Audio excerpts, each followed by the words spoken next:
ગુજરાત ભાજપના શહેર અને જિલ્લા પ્રમુખના નામની જાહેરાત કરવામાં આવી છે, જેમાં કેન્દ્રીય મંત્રી સી.આર. પાટીલના નજીકના એવા પરેશ પટેલને સુરત શહેર ભાજપ પ્રમુખ તરીકે વરણી કરાઈ છે।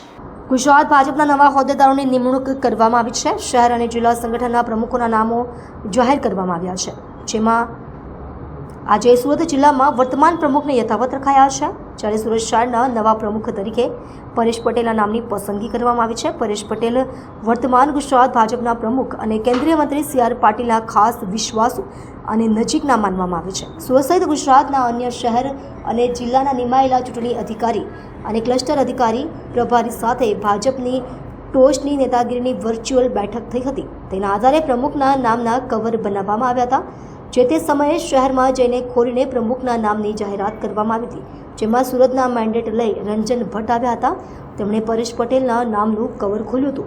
પ્રમુખ માટે ભાજપે ક્રાઇટેરિયા જાહેર કર્યા હતા, તે ક્રાઇટેરિયા પ્રમાણે પ્રમુખ બનાવવામાં આવ્યા હતા। સુરતમાં પ્રમુખ માટે ભારે રસાકસી જોવા મળી હતી। વડાપ્રધાનની સભા પહેલા નવા પ્રમુખ આવ્યા છે। જોકે સુરત પ્રમુખની નિમણૂકમાં પ્રદેશ પ્રમુખ સી.આર. પાટીલનો હાથ ઉપર રહ્યો છે। પરેશ પટેલ અગાઉ ચેમ્બર ઓફ કોમર્સના પ્રેસિડેન્ટ રહી ચૂક્યા છે, સાથે જ અગાઉ પાલિકામાં સ્ટેન્ડિંગ કમિટીના ચેરમેન પદે પણ રહ્યા હતા।